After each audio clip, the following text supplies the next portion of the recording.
So, when were you planning on coming? Wilfred asks. Now would be fine, I guess. You look at Sean. He looks back in disbelief. The sooner I leave, the sooner we're both safe, he sighed. You give him a big hug that you didn't want to end. You wanted to stay right there, but you knew you couldn't. All right, then. Dark Anti?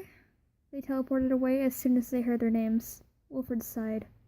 I guess we're driving. Oh, and it's kind of a long drive, so feel free to doze off.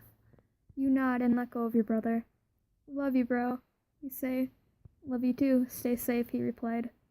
You get in the car with Wolfstache. All buckled up? He asks. You look at Wilfred like he thinks you're a 2-year-old. Just checking, he says, starting the car. After about a half an hour, Wilfred tries to get you to talk to him. So, you knew my name? He asks. Yeah, you're actually my favorite of Mark's alter egos, he told him honestly. Why is that? He knew he was blushing. I don't know exactly why, but I guess I just like your personality. You aren't scared of anything, you reply. Well, Wilfred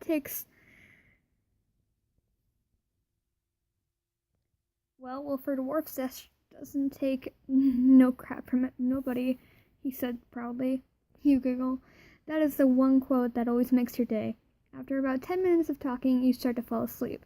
Before you know it, you wake up in a big room with only the bed you're sleeping on in it. You get out of the bed and quietly walk downstairs. Oh, you're awake. Can I get you anything? Wilfred asks you. No, thank you. I'm just not used to waking up to silence, you tell him sadly. Oh, I see. Do you want to sit down? He asks you again. You smile and sit next to him. I'm so sorry about all of this, but it was either this or you and Jack died. If it were my decision, you and Jack would be together right now, but just doing this has put Dark and Anti in a bad mood, he explained. Well, as long as it keeps my brother safe. You felt tears running down your cheeks. Hey, don't cry, please. You and Jack are going to be okay, I promise, Wilfred said, hugging you. You start to calm down. That's a weird thing to promise, you tell him. As long as I live, I will keep that promise. You know why? You smiled. Wilfred Wolfstache doesn't take no crap for anybody, he said cross-eyed. You began laughing, and Wilfred smiled. You started to feel like this place wouldn't be too bad. Shut the fluff up, you're trying to sleep, Anti yelled from somewhere upstairs. That just made you laugh even harder. Wilfred joined in, but we stopped as soon as Anti teleported in my room. He grabbed me by the collar of my shirt. No, Anti, that hardly seems necessary, Wilfred began. Oh, really? Well, I think it's very necessary for me to hurt her. Anti interrupted. Well then, Wilfred said, picking up his top hat. I guess you wouldn't mind Jack coming over, would you? He continued, walking towards the door. Anti sighed and put you down. That's what I thought. Do you have anything to say, Shadow? He asked. Yeah, shut up, he said confidently. Without another word, he teleported out of the room. He's even worse than Dark, and Dark is real jerk most of the time, Wilfred complained. Dark then walked into the room. May I sit? He asked you. You didn't say anything, so you moved next to Wilfred, still processing what had happened with Anti. You looked up at Dark, and he seemed surprised that you didn't just leave the room. Looks like you have an admirer, Wolfstache, Dark said. You're still staring at Dark, and he noticed. You quickly look away and sit close to Wilfred.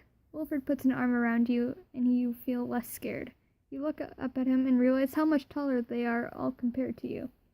Sure, you're 24, but still, they're a lot taller than you. So Shadow, how do you feel about all of this? Dark asked casually. You start to cry. God, I shouldn't have brought it up. Don't cry, please. You look up at Dark, Wilfred's arms still around you, and see Dark's worried expression. Though he had red eyes and razor-sharp teeth, he still had Mark's charm. You tried to stop crying, and you did. And sorry about last night, you gave Dark a hug. He hesitated, but hugged you back. Wilfred smiled. I assume he's forgiven? He asked. You give him a small nod. Dark blushed a deep shade of red. Thanks, Shadow. You look up at Dark and smile. You apologize. That's good enough for me, you tell him.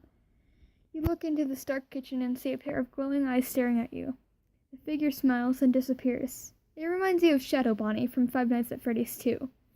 You decide it's just your imagination most of the day. We're talking with Wilfred in the dark, but you decide to go to bed. But it's only 11:45 p.m., Dark whined. I think it's about time we all went to bed, Wilfred told us. But I'm not tired, Dark protested. Wilfred glared. Fine, he pouted. You giggled at his behavior. Night, Shadow, they both called. Good night, you called back. You closed the door, but felt like someone was watching you. Paranoid, you look around the room, not finding anything. You decide to go back to bed. You turn around to meet a pair of glowing eyes. Looking for me? They said in a moment of panic. You turned on the lights. Ah, what the heck? The figure looked like Dark, but as a shadow and with pure white eyes. He turned the lights back off. Why did you do that? He yells. Why were you in my room? You yell back. I have the right to meet our new house guest, a.k.a. you. The name's Shadowplier. I assume you're Shadow. You nod. You're not going to shake my hand, he yells. I kinda can't see it, you tell him. Oh, right. Sorry, he said. It's fine, but can we get introduced in the morning, you ask? Sure. Why not?